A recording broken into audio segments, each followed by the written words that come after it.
E, turma, mandaram bem, suave, passado o momento de tensão.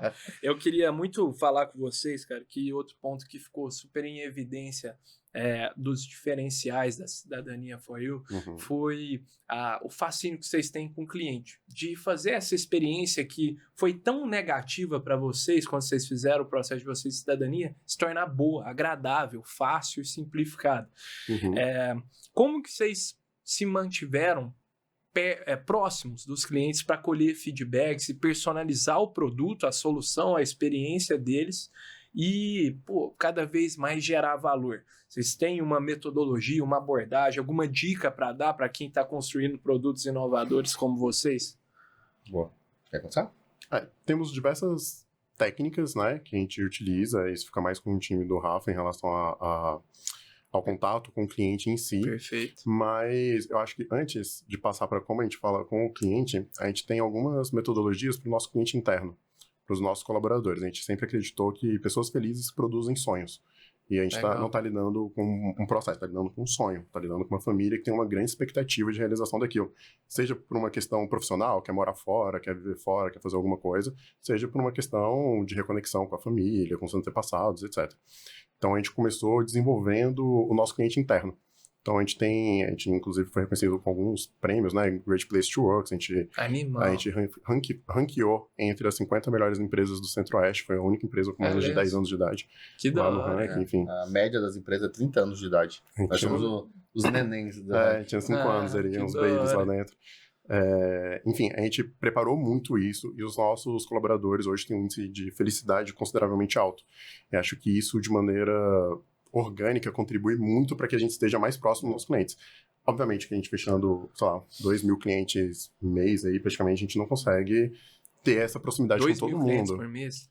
A gente não consegue ter essa proximidade, assim, um a um, né? É impossível. A gente conversa com vários. Eu até recebi indicação de um cliente, um cliente nosso que a gente já fez o processo dele, recebi indicação de um outro cliente que ele passou direto para mim, para conversar. Então, a gente tem alguns contatos, mas, de maneira geral, a gente começou impactando dentro de casa, né?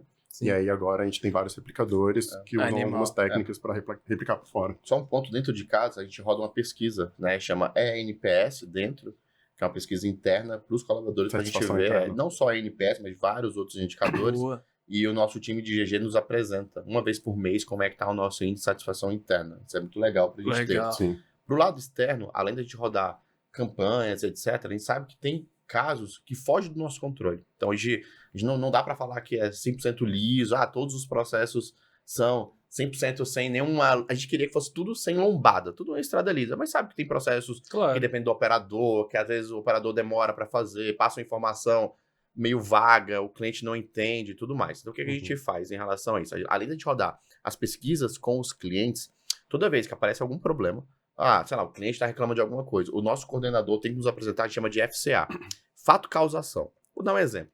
Cara, tem um cliente que, sei lá, tá reclamando que o prazo tá muito longo. O processo tá demorando muito. Bom, esse é um fato. Beleza, qual é a causa? A causa é porque o tribunal marcou a audiência para daqui a 2, 3 anos. Algo que a gente não tem controle. Mas beleza, mas se ele tá achando isso, como é que é a ação para que a gente diminua esse impacto e para que outros clientes não achem isso? Isso é um exemplo real. Uma coisa a gente colocou lá no nosso orçamento, lá, que tem tribunal que marca em 1 ano e tem tribunal que demora 3 anos. Então, o cara já, no começo da jornada, ele já sabe que vai ter processos que vão ser marcados ao longo. A gente tem um termo que o cliente assina, sabendo que a gente não tem o prazo do tribunal, a gente não tem controle. Sim. Então, assim, isso tudo faz parte da ação para que isso não volte mais a acontecer. Então, é algo que talvez o vendedor, aqui é muito rápido, todos os processos vão sair em 1 mês. Opa, calma aí. Não adianta fazer essa promessa, né? Porque isso lá na frente, daqui a 6, 7 meses, esse cara vai estar frustrado. Então, esse FCA, a gente tem, né, e todo o time apresenta todos os meses. Então, a gente pega lá, sei lá, 6, 7 BOs. Então, a galera vai, apresenta o fato, causa e qual a ação que a gente está fazendo para que isso não volte a acontecer. Perfeito. Isso a gente implantou, tem uns 2, 3 anos. Uns 2 anos, cara, e pra gente foi genial, assim. Foi muito algo bacana, que o time já vai pra reunião, já levando super prático, tudo isso. Já leva o fato, a causa e a ação pra mitigar. E a ação, muitas das vezes, não é da área dele. Então, a gente já tem que conversar com os outros coordenadores e tudo mais pra implantar a ação. Como eu te falei, às vezes a ação vai lá do comercial e tem que permear em toda a jornada do cara até o final do processo para relembrar ele dos prazos que a gente tem controle, que a gente não tem e tudo mais. Entendi. Que massa isso. É uma abordagem que faz parte até da cultura, de como operar, né? Como chegar na reunião. Modelo de pensamento. Muito legal. Não faz sentido o cara chegar só com BO. Não. Qual o problema? O problema é que os clientes estão achando que o prazo do tribunal específico, o tribunal mais lento, é muito longo. E aí fica por isso. Não, velho, eu quero saber qual é a ação que a gente vai ter para que os clientes não achem mais isso. Boa. A gente até brinca, quando a pessoa chega com um BO pra gente sem sugestão, ela me trouxe 2 BOs. Não tem problema. Ela me trouxe um problema que a gente tem, agora um problema que eu tenho que entender a solução disso. Já. A gente empodera bastante o time para que eles cheguem com qual foi o problema, porque a gente não seja pego de surpresa, e quais são as ações para que a gente não tenha mais esse problema.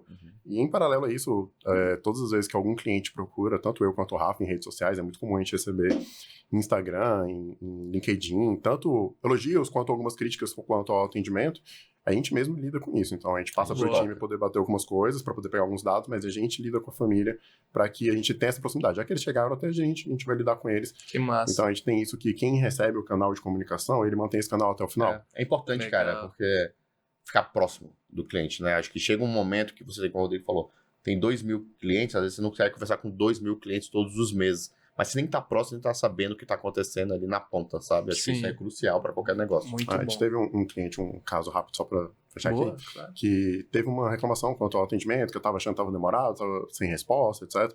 E aí mandou mensagem para mim, assim, bem desgostoso com o atendimento em si. E aí eu, comecei a atender e tal. E aí pediu algumas coisas, né? Eu falei, cara, eu vou fazer tudo isso pra vocês, são coisas que não estão no nosso contrato, a gente vai tocar, mas eu vou te pedir uma coisa. Ele, se você gostar, você vira um case de sucesso nosso? Ele, combinado.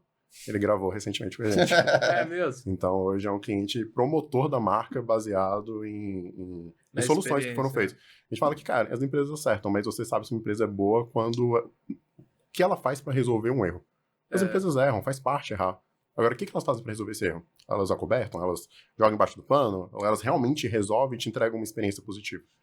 Acho que é isso que demonstra o bacana. Dá pra ver que vocês têm isso na veia de vocês mesmo. Obrigado. Assim. Muito bacana mesmo, turma. Acho que pra gente fechar aqui já o nosso episódio, turma, tá